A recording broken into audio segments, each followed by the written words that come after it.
Welcome to the Underground, the Steel City Underground, the black and gold standard for Pittsburgh Steelers coverage. Now, here's your host, Joe Kuzma and Zach Celadonia. Hello, everyone, and welcome to another edition of the Steel City Underground podcast. My name is Joe Kuzma, joined here with my good buddy, colleague, and pal, A1 Zach Flash Celadonia. And we're later in the week, and it's been a minute since we've been around. Apologies for that, but here we are. We're ready to talk draft season, finally get into some of the various aspects of the offseason. Oh, he's got a kazoo. Oh, man. Hey, how you doing, man? Good. I'm great. I think I just got my dogs going upstairs, though, unfortunately. So excuse me for the pounding around up there. I forgot they freaking love this thing.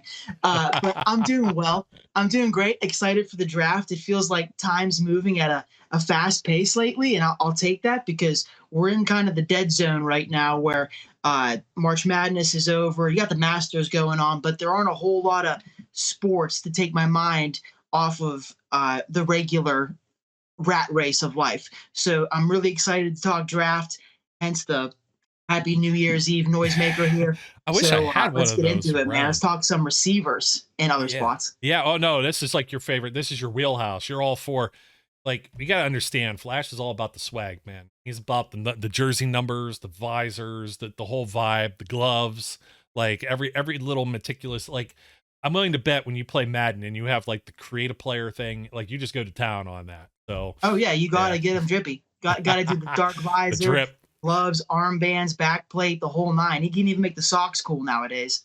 Yeah, I know. And they still have like with the Steelers anyways, they have like those old, like I guess I call them like the Gotham jerseys, but those aren't like the ones they wore in the Dark Knight Rises. Yeah. Well, I think which one it was. The third Batman movie. They filmed two there. At least portions of two, I believe. I believe the second one was also filmed in Pittsburgh.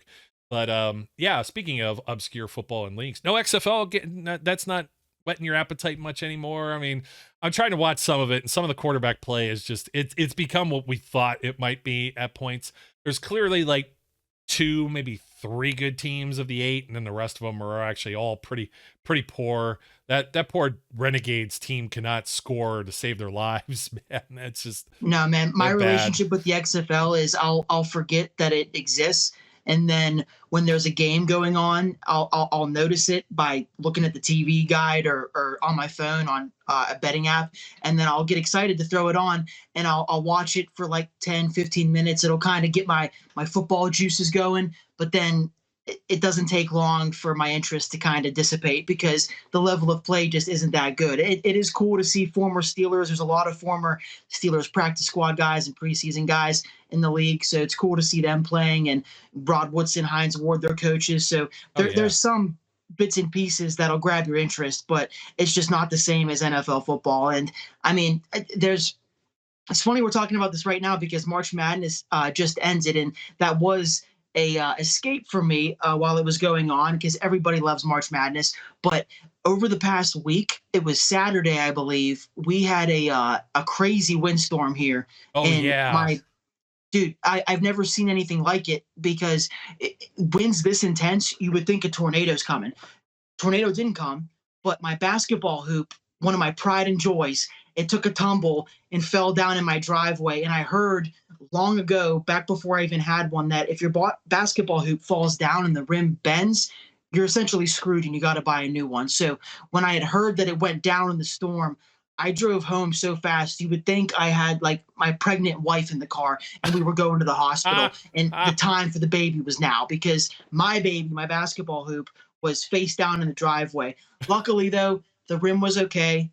The backboard was a little bent forward, but I was able to kind of get that largely back in place and tested it out on Monday. Everything was good. I actually won a game of 2 bounce versus my friend. Thank you very much.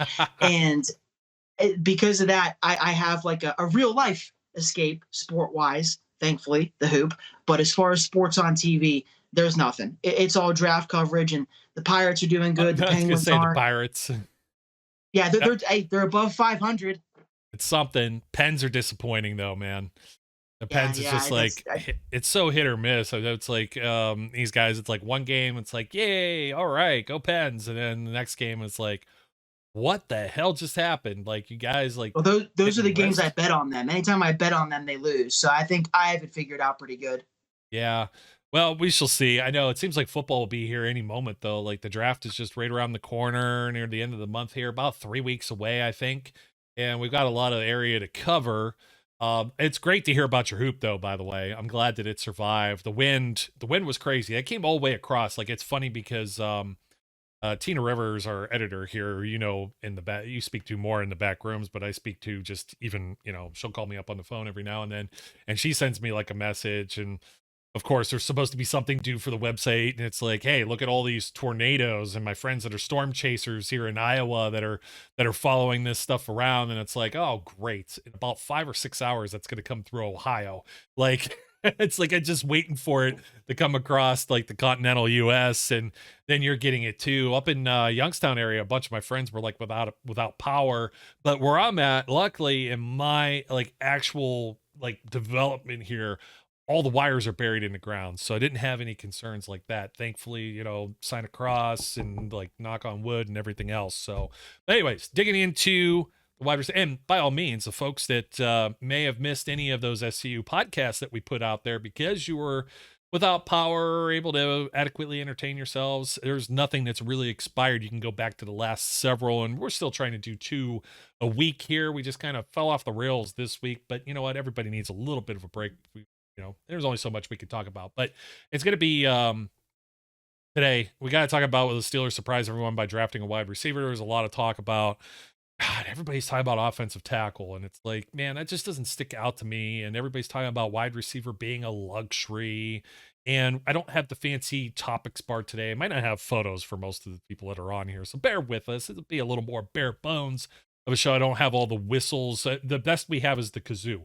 So instead of all the bells and whistles. So I think first what we need to do is evaluate what the Steelers currently have at the wide receiver position, because I think it's absolutely, I think it's a given they're going to draft somebody. They've not added anyone in free agency.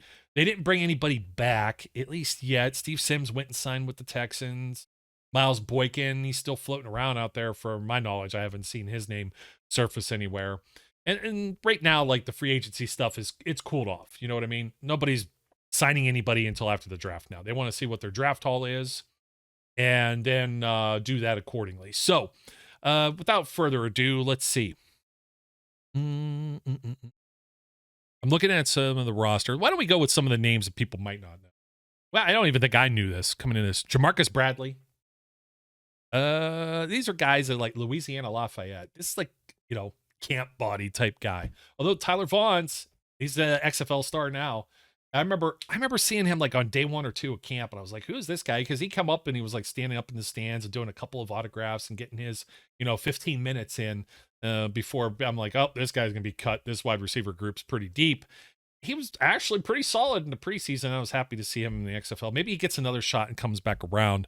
We shall see. There's let me see here. Jamarcus Bradley, Dan Chisena, Penn State. I'm sorry, I don't know how to pronounce his name. He's 6'3", 202, though. Des Fitzpatrick from Louisville. And these are all guys that have actually been in a camp, whether it was the Steelers or not, before. I remember Des Fitzpatrick had some of his fans coming out of school. Yeah. 6'2", 208. And then, of course, Anthony Miller, who I've had a lot of his praises to sing before getting hurt in last year's training camp. 5'11", 199, former second-round pick of the Chicago Bears. I think he started something like 60 games in the NFL, but he was the 51st overall pick back in 2018. And he's been kind of hanging around for a minute with the Steelers. But this dude was like, he didn't have an ounce of body fat on him in camp last year. Cody White, we've seen him appear in a game or two here or there out of Michigan State. The cockroach. The cockroach, Cody White. He's still around. So there's a lot to that. When they change these practice squad rules, I like it because it helps. You've got more players, and it helps keep some of these guys around a little bit longer. And maybe they break through. You never know. So now let's jump to, you may have forgotten about Kelvin Austin III, drafted last year out of Memphis, 3rd fastest 40 time amongst everybody at last year's draft. Not just the wide receivers, but everybody. He was the third fastest player. So he was taken in the fourth round last year. Of course, his counterpart in the draft, taken in the second round, George Pickens, Georgia. You still have Gunnar Olszewski, at least for the time being, slot receiver, also return specialist. Do you know where Gunnar Olszewski came from by any chance? Like where he went to college? Dude, I don't remember. I was gonna say Kent State, but that's Edelman, so I really don't remember his school. I don't know if I'm gonna say this right. Bemidji State. It almost seems like a joke or something. Here, I'll pull D2 maybe.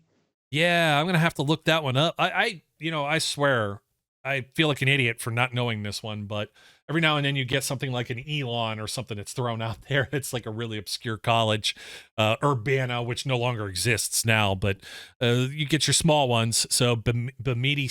Bemidji? I don't know. Brian would have fun with that one. The EBGBs? NSIC North Division All Conference Team. Yeah, it doesn't actually say AFCA D2. Well, it's a D2. So I was looking at some of his accolades that were there. Okay, so that's Gunnar, who may not still be around. And then, of course, I think the only other guy left on this list I haven't mentioned is Deontay Johnson, who some folks forgot had his sit-in last year, signed a new contract extension, ain't going anywhere anytime quick. Everybody, it's like thinking they're going to trade him away like a Martavis Bryant and get a draft pick or do anything of that nature. No, guys here, that's a significant cap hit that they'd be taking if they were to part ways with Deontay Johnson. I'll kick it over to you because I've been talking too long. I'm running out of steam here. And just get some of your thoughts on the current makeup of this roster. Well, that's a lovely list there, but what I get from that is we have two guys on the roster, and I've been saying this, two guys that are proven talents and have proven to show that they can do it on the field on Sundays, and that's Deontay Johnson and that's George Pickens. I'm as excited for Calvin Austin as the next guy. I was very excited when they drafted him. He was one of a handful of guys I was hoping they would pick when day 3 started. So I was elated when they selected Calvin Austin. Yeah, Sauce Gardner, the rookie of the year last year for the Jets, the cornerback, he famously said that in his last year at Cincinnati, Calvin Austin was the hardest opponent to cover that he faced. And Calvin Austin, what he offers is if he's healthy, at his ceiling, he can give you a guy that, I mean, he models his game. He says he models his game after Tyreek Hill. That's obviously a very, very, very best case scenario, but he's a guy that can bring a lot to your offense where we have guys who can stretch the field. George Pickens and Deontay Johnson both can do that, but it isn't their trump card in their game, if that makes sense. Whereas Calvin Austin, you send him deep, he could be so wide open. He's the only guy on the television screen because he's so fast. So I'm excited for him, but I also want to keep a level head and realize that it's more common than not for guys who get injured early in their careers to kind of struggle to get it going again and get back to that point where they were. And feet can be tricky. We saw it with Senquez Golson where he hurt his foot as a rookie and we never got to see him again, ever. And not every situation is parallel like that, but it does make me wary for his future. As far as everybody else that was listed, I don't think anybody has a safe job, even Gunnar.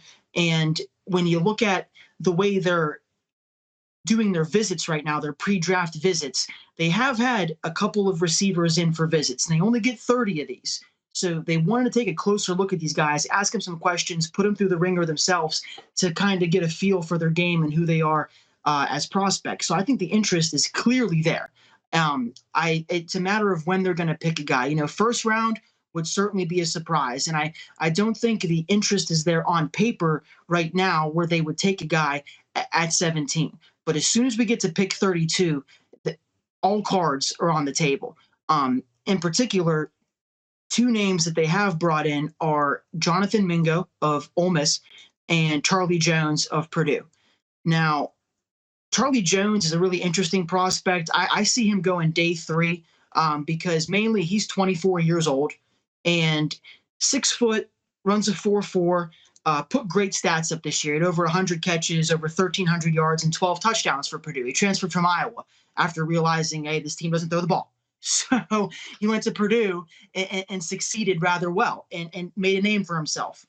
However, he doesn't really jump out to me as a guy that they're seriously targeting to be a impactful player as a rookie or add a wrinkle to their offense. I think he would be drafted as more of a value kind of pick in the later rounds, special teams guy who I do like. And I was told early on by a little birdie that they did like this guy even before the pre-draft visit was scheduled. But Jonathan Mingo, the Ole Miss receiver, he does a lot of things that you love to see on tape. He's a physical presence. He's a big body. He's 6'2", 220 pounds, 220 at the combine. So he probably plays a little bit heavier, actually. So he got the big frame, 4.4 speed, 39.5-inch vert, 10 feet 9-inch broad jump, 22 on the bench. Physical specimen, gives you the typical height, weight, speed deal.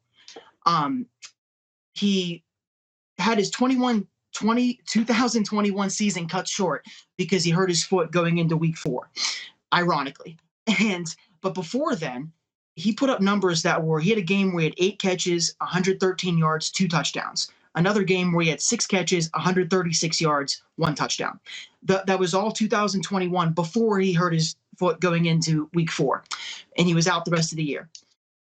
He comes back for his senior season and puts on tape what he's able to do with a full healthy season. In particular, he had one game versus Vanderbilt, and he had 9 catches for 247 yards and 2 touchdowns. So the production is there. It's the knock on it is that it's a one-year kind of thing. But if you go back and look at his junior year, if he wouldn't have gotten hurt, who knows if he even stays for his senior year. He might have gone in the draft that year, or if he would have stayed, it's very possible he'd be considered in the top 5, no doubt, of this receiver class. I've seen him ranked 4th or 5th at a couple people's top 5s, but Jonathan Mingo is a guy that the Steelers have shown clear interest in, and they can probably get him with their 3rd or 4th round pick. Now, 3rd round, almost certainly. The 4th round pick, they may have to scoot up a little bit, or I don't even know if it's a 4th round pick, pick 80, their 4th pick, I should say. Yeah, 4th pick. Well, we were talking a little bit off air about some of that too, and it's, I think one thing we should say is you shouldn't be surprised if they draft a wide receiver. It's where. And one reason I think you were kind of honing in on Mingo is whether or not would they go with a wide receiver at 17, who might be there at 17 versus, who's the best available when they're first on the clock on day 2, top of the 2nd round, or even what is that, pick 49, 50, whatever they got. It's all screwed up. Damn Dolphins. I mean, seriously. But anyways, what I looked at here too was, before we get in, well, it's also the names. So you've given some of them up. Let's talk about some of the bigger ones first before I get into what teams are drafting and where, and also like the historical stuff. Like you look at last year's wide receiver class and the names that all went, I'll do it right now. Let me see. So in the teams that took them, Atlanta Falcons, Drake London. Okay. He went at 8. The Jets at 10, both of the Ohio State receivers go now. Garrett Wilson, 11, Chris Olave to the Saints, right? So Jets and Saints take a wide receiver, and at 12, Jameson Williams, who had an injury. And so the Lions were going to be patient with him, right? And then you have Jahan Dotson, 16th, out of Penn State to the Washington Commanders. You have Treylon Burks, 18th to the Titans. That was via the Philadelphia Eagles because of the A.J. Brown trade. So the Titans had to do something to replace A.J. Brown. And then, of course, Kenny Pickett goes 20th overall and is going to be regarded as the greatest draft pick and draft steal of all time. And let me see. And then there's nobody else in the first round, okay? You get to Christian Watson finally. Hey, the Packers finally did something for Aaron Rodgers. Yay! You know what I mean? Who else goes before Pickens goes in the second round here? Let me see. Wan'Dale Robinson to the Giants. John Mechie to the Texans. And Tyquan Thornton to the Patriots, 50th overall. Where are you, Pickens? Okay, 52. It was bleeding together. So Pickens goes 52, and then right after him, Alec Pierce and Sky Moore. That's a deep ass receiver class, right? I don't know it's as a deep here, and I'll get to those names for a second, but you look at the teams that are drafting ahead of and behind the Steelers. Let's do a yes, no. Wait, you know what? I might still have that deal around here. Let me see if I can find it. Hold on a second. Ba-bam! Forgot about the lightning round, dude. Teams that might draft a wide receiver. Do you think the Panthers are taking a receiver number 1 overall? Not a chance in hell. Do you think the Texans are taking one at number 2? No, highly doubtful. Cardinals. Don't think so. I think it's still too rich for their blood. Colts, no. Seahawks, that would surprise me. No, I don't see that. I think they're stacked. I think the Lions are stacked. The Raiders, no. God forbid. Like, I know they got Jimmy G, but nah, I don't think so. Falcons already took a guy. Bears, I don't think so. I think the Bears. No, well, top 10 especially. This class doesn't really have a guy who's got like the elite traits and like you have to take this guy. Nobody is really considered generational. There's a top 3 that's pretty consensus, but I've seen a bunch of different rankings where the third guy is first, the first guy is third, and vice versa. So I don't think that top 10, there's really any chance a guy goes top 10. So might as well start at 11. I know we were about there anyway. Yeah, well, it's the Eagles, and I think they're kind of set where they're at. The Titans, I think they got more issues, and they just drafted a guy like with their first round pick. Yeah, that'd be a bad look. They got to give Burks some time. That would surprise me because of the Burks pick. If they didn't take Burks in the first round last year, I would say yes to the Titans, but they took Burks. So let's talk about now. You could always add like cheaper rookie salary contract to your roster, but how top heavy are you going to make it if you just took a guy last year? You've got contracts in back-to-back years with these receivers, whereas like Tennessee doesn't have a quarterback to throw to these guys just yet. I don't think they don't have that. It's far from settled. The Texans are back on the clock, so then it's the Texans, the Jets, the Patriots.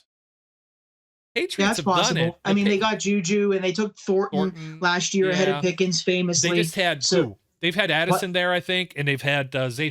I know Zay Flowers just went there.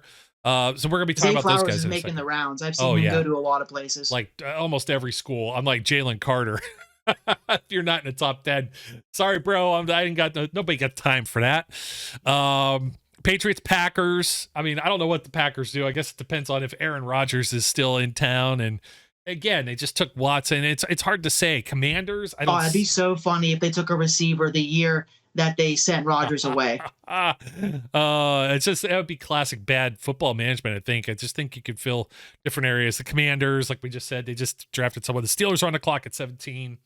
I think if the Steelers are looking down, the barrel of, they could take, I'm not going to say they're not going to take an offensive tackle, but I also think that they, unless it's one of the premier players that falls there at 17, they might look elsewhere. They might look D-line. They might look at a cornerback, a much deeper class at cornerback, so they could even slide past. This depends which guy they prefer.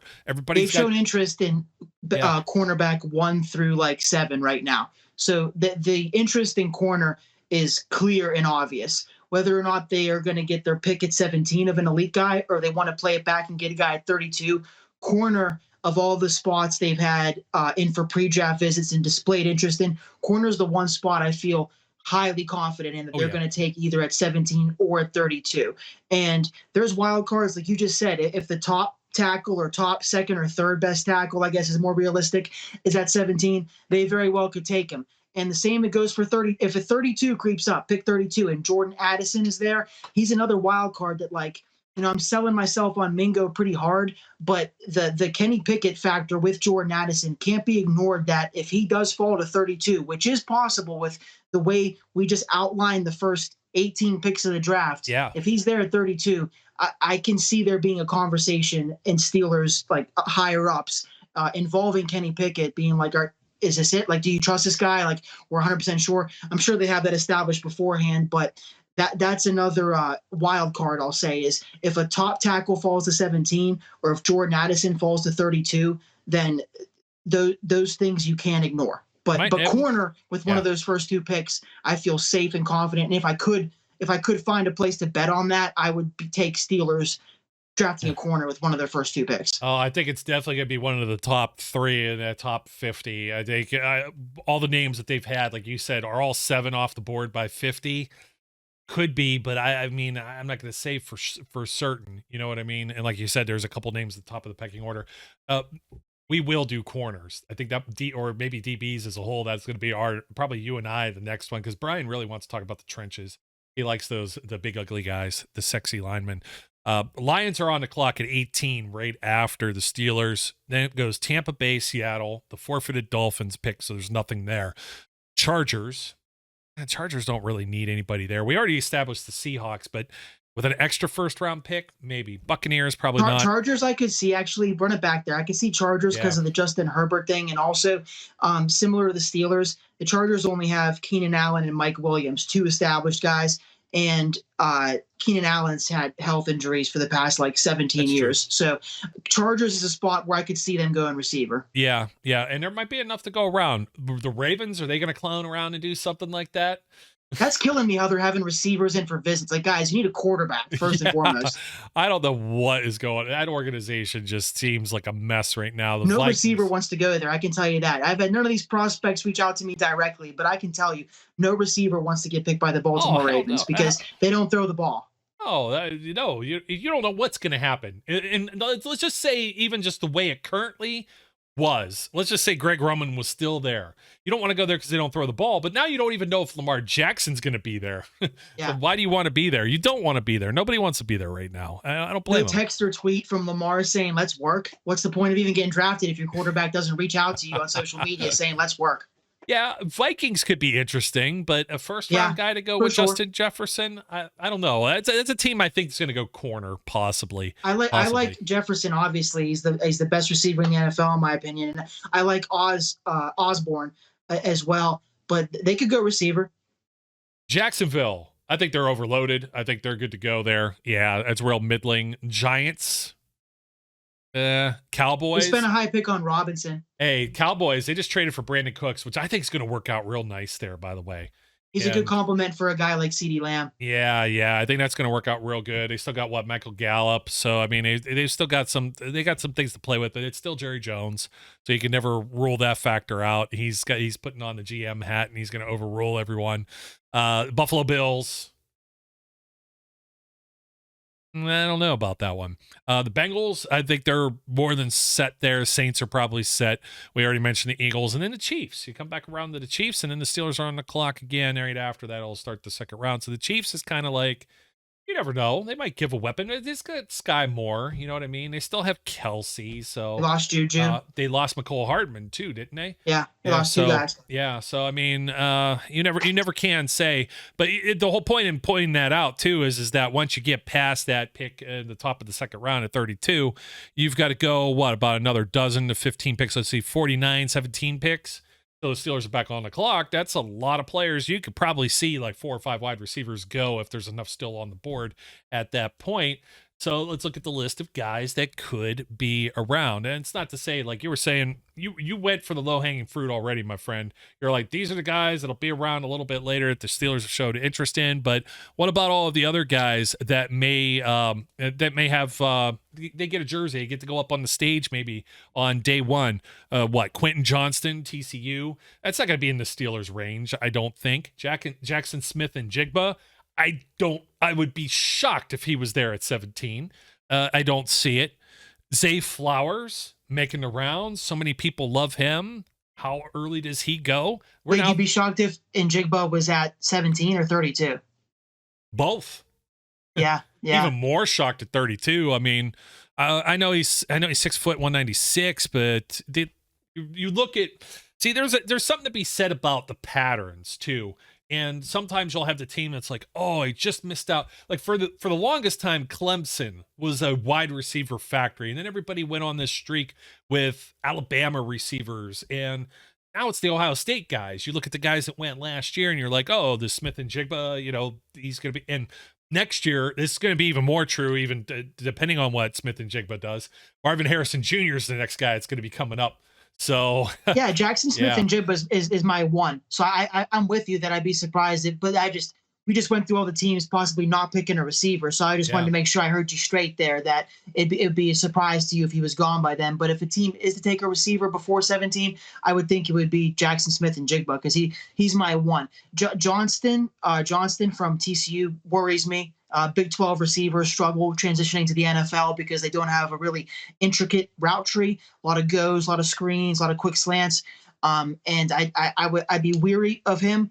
But after that, yeah, Jordan Addison, etc. And this is why I think this receiver class is so funny this year, because there just isn't that like Jamar Chase, Justin Jefferson, like DK Metcalf, even though he went the second round. There isn't this guy that people have been captivated by heading into the draft. Everybody has their opinions and their rankings, but all the more reason why a guy like Jonathan Mingo just continues to jump out at me the more I think about, well, the value might not be there, almost definitely won't be there at 17.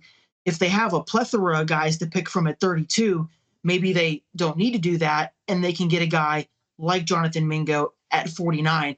And I'll say this too, if Calvin Austin is healthy and can provide that spark to the Steelers offense that they don't have just yet, Mingo would be a really good complement for the trio that we do have with Pickens, Deontay, Calvin Austin, and then Mingo. They all kind of add a little different to the sauce. And one thing I noticed about Mingo is he has a very similar body type to, and this is low-hanging fruit, speaking of that, A.J. Brown from Ole Miss. A.J. Brown was 6'1", 227. That's what he's listed at now. Mingo, 6'2", 220. Very similar body types. And when you look at his play style, it's also very similar, whereas he doesn't create the most separation, but he's very physical at the catch point. And when he gets the ball in his hands, that's when you have to watch out, because he runs very physically with the ball and is great for his yards after the catch ability. He also has a very similar frame to Anquan Bolden, 6'1", 223. Andre Johnson, which would be like hitting the lottery, but Andre Johnson, 6'2", 225. Quincy Enunwa was a guy who flashed onto the scene with the Jets for a minute, and his career got cut short due to injuries. But there was a moment where he was coming onto the scene, 6'2", 225. So he's in that body type of guys who they may not have the 4.3 speed, and they may not jump off the screen as like this athletic freak at first glance. But all these guys in the right offense and the right systems, they can put some dominant ball on the field. And I named a bunch of good players there, but that's what I see when I watch Jonathan Mingo. And that's why he's grown on me so much in these past 3-4 weeks, not only because I think he's a realistic target for the Steelers, but because what he can provide to their specific offense could be extremely beneficial for the group and Kenny Pickett, obviously. Oh, yeah. Yeah. No, that's all good stuff, my friend. And it's like, that's why I was kind of like trying to pick apart when teams are looking at the wide receivers and who's available in his class. And I do have Pro Football Focus up. They have Addison listed on their big board as 30th overall. So he's the fourth wide receiver ranked. So they still have him as a potential first round pick and maybe just outside of the first round. We talked about North Carolina's Josh Downs, touchdowns. Steelers were showing some interest. I believe they sent all the brass to that pro day too, didn't Josh they? Downs. Yeah, Downs. Yeah, that was the quote that was going around 2 or 3 weeks ago was he told the media in a little press conference he was doing, Josh Downs, that's what the it was. North Carolina receiver, that the Steelers told him that he like had one of the cleanest performances that they've seen. Yeah. So let me rewind to that DK Metcalf draft, right? And you take a look at the wide receivers that maybe I will, maybe I won't. Okay, here we go. You got to go all the way down to pick 25 before the first wide receiver came off the board in 2019.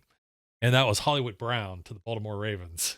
I think this year has a very high chance of mirroring that. Yeah. N'Keal Harry, 32 to the Patriots. Deebo Samuel, 36. Okay, 49ers. Then you got to go to A.J. Brown, 51st overall. You know, that's right, man. We're shooting. McCole Hardman, 56. J.J. Arcega-Whiteside, 57. Paris Campbell, 59. Andy Isabella, rest in peace, man. Jeez, I loved Andy Isabella coming out to the Cardinals. That's quite the trio in a row there. All three 62. Of those dudes have not had the best go of the early start of their careers. And then you got, so from 62, so Andy Isabella. So what did we say? I just said Arcega-Whiteside, 57, Paris Campbell, 59, Isabella, 62, DK Metcalf at 64. I thought he was going to make it there. Steelers still went wide receiver, top of the third round, pick 66, Deontay Johnson. Interesting stuff. So like when we're talking about like the players that are available, continuing, Nathaniel Dell, Houston, I don't think Terry went there too. Yeah, Terry McLaurin went that year too. Yeah. Oh, yeah. Further down, right? Yeah, I think so. Let me see. Yep. 76. You're absolutely right. After Jay Sternberger, another rest in peace there, man. I mean, I look at this, it's fun. It's Jermaine Pratt with the Bengals. Okay, 72. That's fun. David Montgomery and Devin Singletary, 2 running backs back to back. Jay Sternberger to the Packers, and then Terry McLaurin. Like, they could have had Terry McLaurin in Green Bay. He probably would have never left. Maybe Devontae Adams leaves sooner than that. So that's why that class gets a lot of love. That's like you name like 10 good to great receivers and like 4 busts if I was counting right. Somewhere in that neighborhood. So continuing on this year's draft class, obviously I was saying Nathaniel Dell, Houston, Michael Wilson, Stanford, Rashee Rice, SMU, Jalen Hyatt, Tennessee, A.T. Perry, Wake Forest, Cedric Tillman, Tennessee. Did they have Tillman in? I think, or were they talking to Tillman too? I think 6'3", 213, 4'5", 440. I'm not sure. I've been keeping my eyes peeled for Hyatt because Jalen Hyatt, I like him a lot from Tennessee, and he also provides an element that the Steelers don't quite necessarily have, a guy that excels in, and that's taking the top off the defense. He won the Biletnikoff Award, though, which is the best receiver in college. So I think if there was a surprise, like early receiver to go, I got my money on Hyatt just because not only did he have the stellar season, but he gives you that, like, teams love the guys who can take the top off the defense. They love the guys who can fly.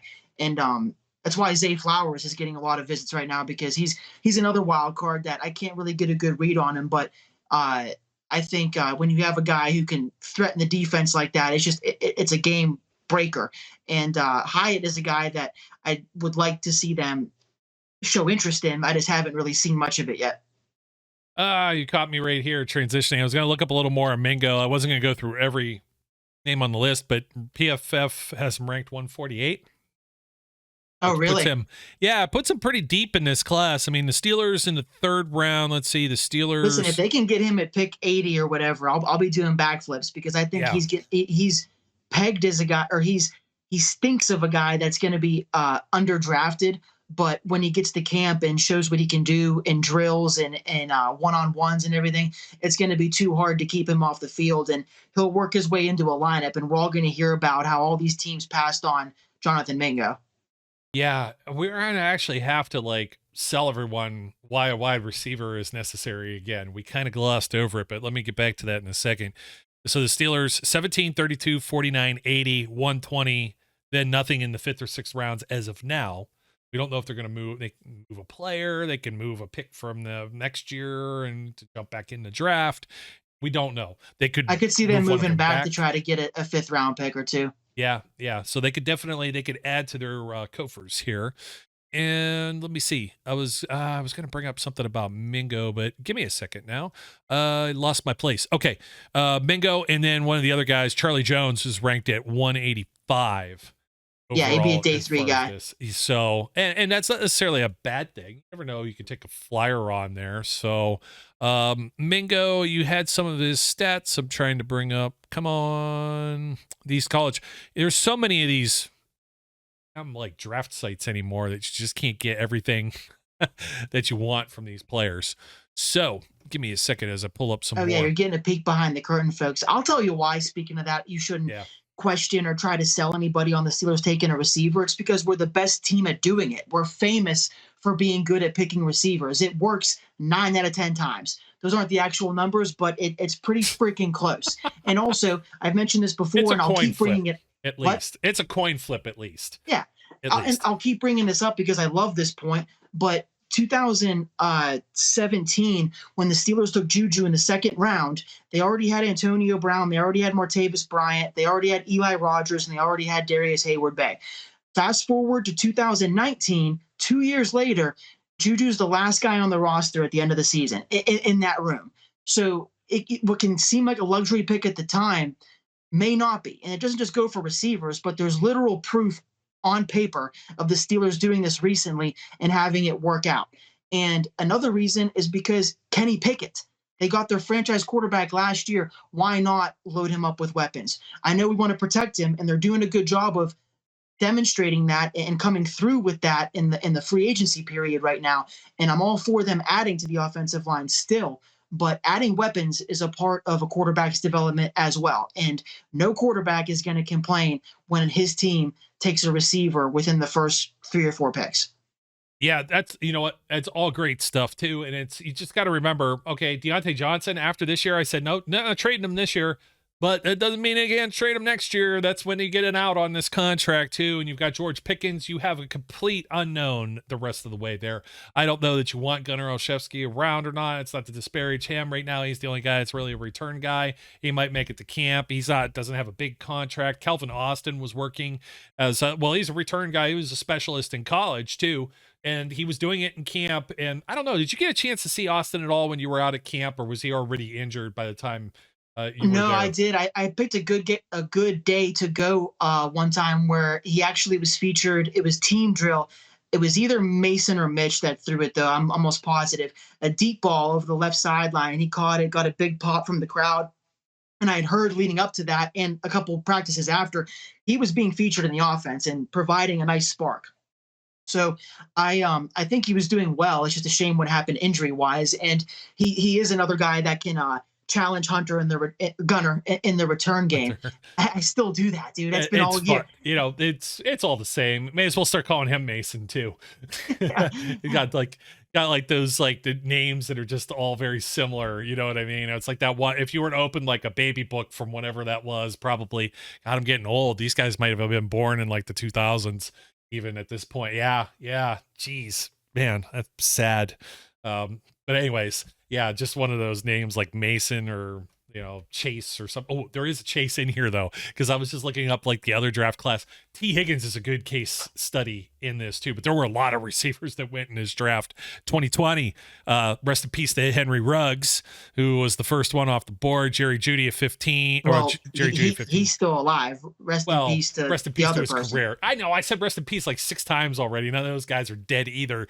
It's not to disparage the dead or have bad feelings or anything like that. Jerry Jeudy, 15 to the Broncos. Cowboys at 17, CeeDee Lamb. That one worked out. Jalen Reagor at 21 to the Eagles.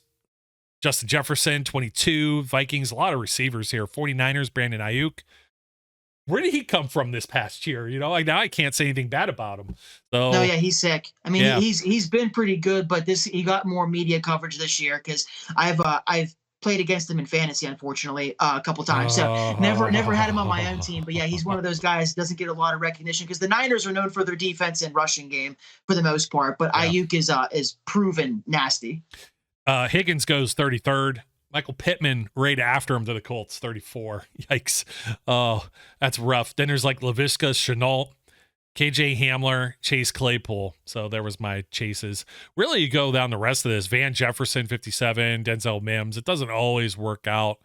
Yeah, and then like the next guy, you get down to like Gabe Davis was in the 4th round, pick 128 for the Buffalo Bills. It's good value. Yeah, so I mean, there's some value. We're not going to say these guys are going to knock your socks off. Like George Pickens is an unexpected, like really pleasant surprise. Even like if they add Addison, the expectation is going to be that Jamar Chase and Joe Burrow connection, and I'm not going to say they're going to jump at that like at 17 in order to add a 3rd wide receiver, but they run a lot of they use a lot of 3 wide receivers. They use a lot of 2s.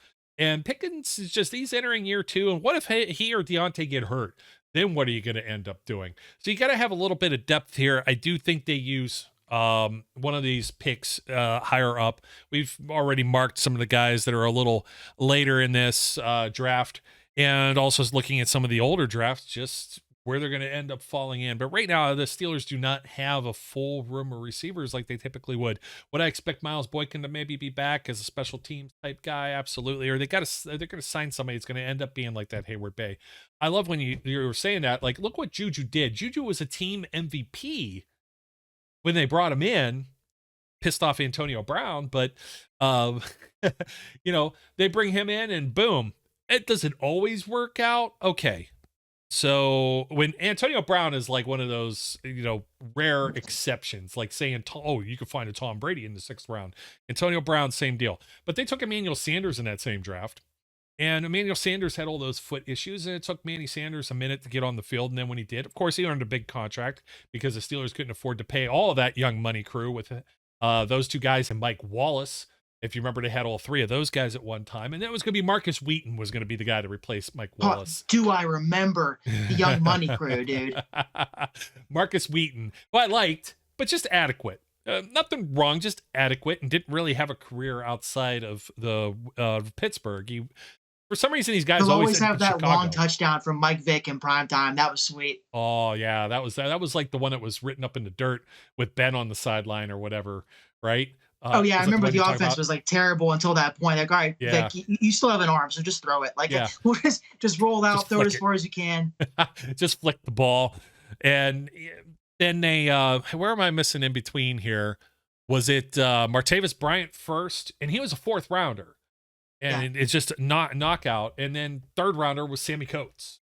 There's another rest in peace Sammy Coates. I know he ended up being a bust, but I'll stand up for Sammy Coates all the time and be like, dude, if he didn't hurt his hand and mangle his fingers, that last game where he did that in the Jets game, we were in the Bumblebees, he was tearing it up. He had like over 130 yards, if I'm not mistaken. And what's up? He had drops too. He was like 6 of 11 on the targets.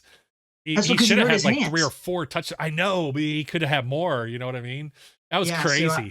So I think Sammy Coates is kind of like an unfortunate wash, but yeah, the success is there. That they've shown, and this is no secret, they're really good at targeting receivers in rounds 2 through 4, sometimes later in Antonio Brown's case. And DeMarcus Ayers had a moment or two as a rookie. Even Claypool as a rookie showed signs of the 4 touchdown game versus the Eagles. I thought, and a lot of people thought, this guy was going to explode onto the scene, and he just kind of leveled out a little bit. But the Steelers know how to evaluate receivers. Obviously, they know what they're doing. So it shouldn't take you or I screaming from the mountaintops, don't hate on this draft pick when they take a receiver, because they've earned like the right to pick one, and they've earned people's respect because like the proof is there that they have had luck and success in drafting receivers for as long as I've been following this team. Yeah. Well, I mean, Pickens was last year, but before that, James Washington had higher hopes for him than he ended up being. And there's Deontay Johnson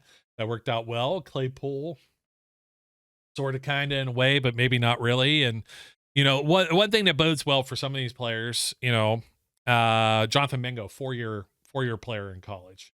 And he's only 21 though. Yeah, I know, but he had 4 years in college, man. And I mean, that's a pretty big, both good things. Mm-hmm. That's definitely, that is one thing that I know Mike Tomlin and company usually have. There's one thing when you are head and shoulders the head of your class, like you can't deny something like that. But if you're a 4-year player, that usually ends up boding more well. They want the guys that have been like simmering a little bit, the guys that are a little more well cooked, team players. Speak. Yeah. Team first, not me first. Yeah. I was trying to think who else I was going to look up like this. I mean, I know Mingo didn't have, of course, if Mingo had bigger numbers, then he would probably be on the same charts as like Addison, for example, you know what I mean? But even Addison last year, I mean, you look at it, 59 catches, goes to USC, 875 yards, 8 touchdowns, is far removed from being at Pitt, where he had 100 catches, almost 1,600 yards, and 17 touchdowns. So, I wonder why that is.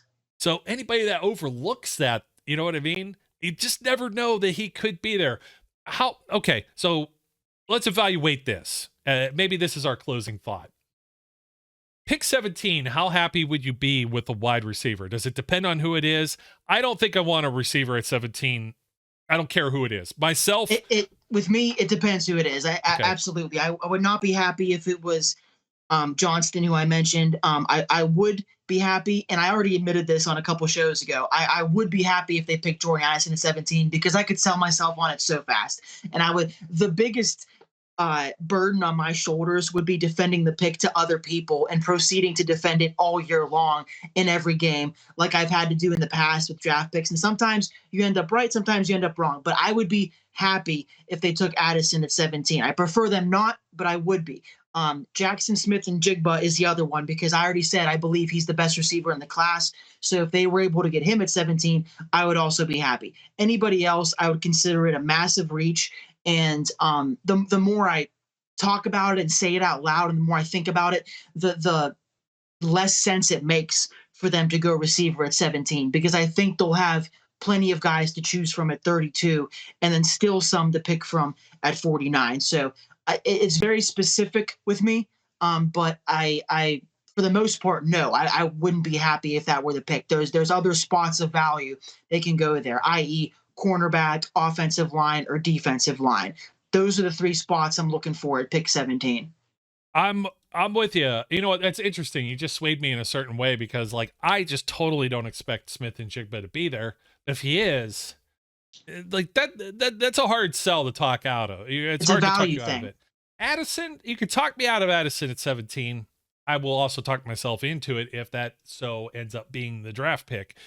But if they go in another direction, and someone's going to jump in the comments, no, they need an offensive tackle. We're going to come that direction eventually. But it has to be like Paris Johnson for me to have to be a tackle because there could be 3 or 4 tackles off the board. At 17, definitely. Yeah. I think it's most likely they look at the 32 range because there's a handful of guys that they've shown interest in, like DeJuan Jones from Ohio State and Darnell Wright from Tennessee. Both of those guys, for the most part, if you look at projections, they're supposed to go around 32. Yeah, I was trying to look for the list. If you go 2 days ago, Tina actually put something up and it had some of the visits that were on there too. They also had John Michael Schmitz in here too, which center or / guard Cody Mox out of North Dakota, who Brian ended up bringing up just the other day. I like him. He's got the missing front teeth. Yeah, now it could be an interesting guy because when you're talking about, we're FCS football and linemen, he's probably more in the top 100, maybe not the top 50. It could be interesting. And I know we're going to get into more of this and more details with this, but that's just some of the guys that they've shown a little bit of interest in. They've shown a little bit of interest in just about everything. I think, that just kind of throw the scent off of, I think they start throwing the scent off of corner. If you take a look at Andy Weidel and you take a look at the way the Eagles were kind of structured, they've had good lines and good secondaries, right? And I think Steelers still have, I think, a glaring hole there. Pretty much, though, we're already talking. It's like, okay, there's 2 starting wide receivers, probably at least 2 or 3 starting corners. So anybody you're adding here, you're getting them kind of ready if they're good enough to play week 1 and they're starting. If not, you're looking for them to start in the near future, either within this upcoming season or they're going to replace somebody next. Yes, my friend, that's where I'm getting to. So it's like, is it going to be more difficult to get the corner that you prefer at 17 or 32? I think there might be more corners available at 17 versus, maybe the top 2 or 3 wide receivers are already gone. Now, Addison is just such a wild card. Flowers kind of is too, because you don't know what these other teams. I just feel like how many quarterbacks are going to be gone by this point? You've got by the time we pick. Yeah, there's 16 4. Picks before this. Yeah, at least 3. So it's what 13 or 12 other players that get picked. How many of them are going to be corners? How many of them are going to be wide receivers? You start to do the math. Now you look at the teams after the Steelers, and these are teams that are that made the playoffs last year. They're already kind of contenders. They might be settled there as we went through. We've all drafted fantasy football teams, I feel like, and we've all done this. Whenever you're drafting in fantasy football, yeah, you obviously are going along with the board, which is done by the computer, so you can see who's ranked where. But you're also looking at your boys' teams and being like, okay, I need a wide receiver too. The guy picking after me already has 3 receivers, so I could wait to come back and grab that. Absolutely. Whereas he has no running back, so I need to target that now. NFL teams do that when they're looking at the board. It's why you hear the term, oh, there's been a real run on tight ends in this round, or there's been a real run on tackles is common, because especially in the first round, once the first tackle goes, the second goes very quickly after that, and then if you don't get the third guy, you're stuck with the 4th best guy, and then before you know it, the top 5 tackles are gone. And that's panic. How NFL teams think and draft. And that's how sometimes you end up panicking with a guy like Artie Burns. But it's every team does it. You look at who your opponent is drafting, and then you look at, okay, the board. If the 2nd best cornerback is still on the board and the 4th best tackle is, you take the 2nd best corner. Absolutely. And here's the only time that rule might be broken. And it's like where you have the rule of last year with the quarterbacks. And Kenny Pickett is by far the head of the class. The other guys are a little further down, even though we got talked into it regardless, because we knew Steelers are going to take the quarterback. Are they going to take Malik the second Willis can guy? still be good. I'm He not could walking be. that back. He's got some tools. I just didn't think he was going to start right away. Here's one thing. I don't think you Yeah, see me Malik. either. You don't see Malik if he's a Steeler last year. It's the Mitch train the whole way. You would have never Hence seen why Malik he on the was field. brought in. Yeah, exactly. So, like Kenny and getting Kenny at 20, it's that same thing. So it's like, okay, what you said is absolutely true. If you have more of like, you got your tier one and you've got like a handful of guys at that tier one, but if you only got like one, like let's say corner that's worth like a flip, and then the next 2 or 3 guys on the board are all kind of like, like you're going to pass on that at 17 and you go can in a wait. different direction. Yeah. So, I mean, these draft boards, the way they're structured, I could just picture it like you ever look at the Pro Football Focus, like ratings, they got like elite is like, I don't know if they still use the same color codes or not. I got to look, but like blue or something. And one of them's green. And then like, of course, red is just trash, I guess, or whatever. So you've got kind of like the same like temperature gauges of these, all these different tiers. So not every position is going to be front loaded with 4 or 5 first rounders. I mean, do you think there's going to be, I don't know, how many running backs are going to go in the first round? We might not have one this year. Do you think? I mean, There's just one guy that I would yeah. expect, and that's Robinson from Texas, because he's a beast. He's like Najee, but faster. So I could see him going round 1, maybe to the Bills at the end of the draft. If not him, then yeah, nobody. Yeah, and that's just something you got to take into account. But in round 2, as you're trying to do all of this math and you're looking at the draft boards, you look at those other rosters and you're thinking you're the Steelers and you pick at 32, and then who can we pass on? And you look at position X and you're like, well, there's like going to be like maybe a run on running backs or tight ends, for example. Tight ends could be another position where this starts to play out a little bit. And I guarantee you, I think both of the second round picks upcoming year, I'm going to be pretty surprised at everything. Like for the last several years, we've kind of always had a pulse on what we thought the first round pick was going to be. I mean, you can go back to what, at least Devin Bush, corner, even with like Artie Burns. We were all over edge rusher when they took TJ Watt. I was just surprised that it was actually TJ. Let's see. Edmonds is the only real surprise, in my opinion, in a long time. But Artie Burns by name, but not by position. Yeah, but safety wasn't really a surprise though. Safety was a known need. You know what I mean? Remember, I was sitting there watching Derwin James and Minka Fitzpatrick fall, and I was like, "Oh my God, if we can get one of these guys!" Oh man, well they still ended up with one of them at least.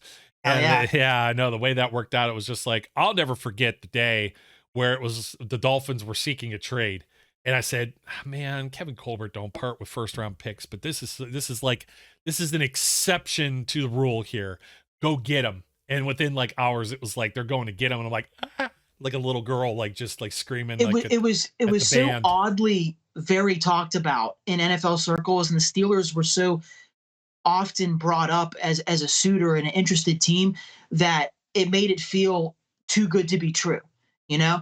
And I won't say I expected it. Like I was gassing my friends up and my family being like, I think we're going to get him. Do that. But I always do that. I do that about every player. Yeah. So when it finally happened, it's like, wow, we actually got one. Like it actually all came to fruition, and definitely one of the best like string of days of my life, because they traded for him, and then his first game he got an interception, and it felt like he had like 5 or 6 that year. So it didn't take long for the NFL world to take notice and be like, yeah, the Steelers won this deal. Yeah, but we don't. That's like kind of like the thing. I know we got off track, but it was like, okay, the pulse was inside linebacker Devin Bush, like, you know, or one of the Devins, Devin White, Devin Bush, and I know that didn't work out, but that's not the way we're viewing it. We won't know how any of these work out, but we don't have the Devin Bush, the Najee Harris, or the Kenny Pickett. Like we don't have inside linebacker, corner, or quarterback, running back,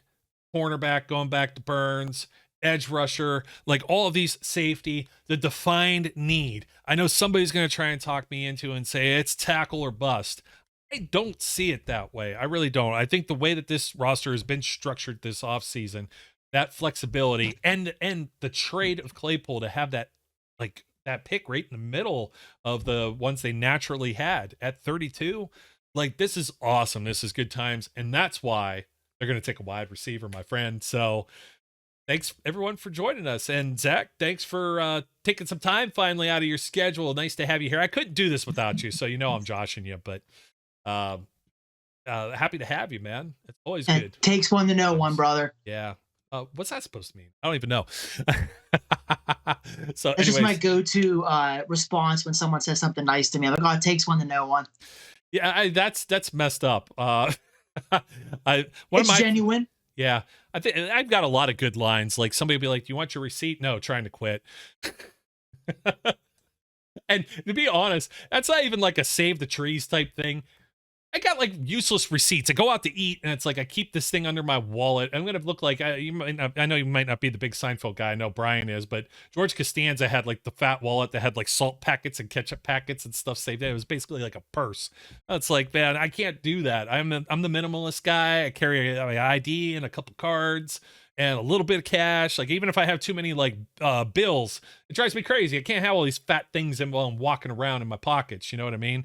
Well, That makes your legs look fat too. Yeah. My hips have a hard enough time as it is staying skinny. I can't be making it harder on them and stuffing up my pockets. Yeah, I hear you. Well, folks, hey, thanks for tuning in. Thank you for supporting Steel City Underground, watching or listening wherever you may be. We'll be right back around the horn next week. We're going to catch some more positions. The truth be told, there are positions we're probably not even looking at in the draft. So it got us a little longer talking about the draft, plus waiting to see some of these visits, let free agency shake out, have an idea where the team may be headed. We still don't know, but we do think that a wide receiver is definitely on the map. We've given a couple of our favorites and our opinions. Go check them out and also follow the coverage at steelcityunderground.com. Don't forget to like, comment, and subscribe. I'm going to lose my voice. Thank you, Zach, once again. The Flash, he will be back. Bang, pen. I got it somewhere. I don't know. Kazoo's over there, too.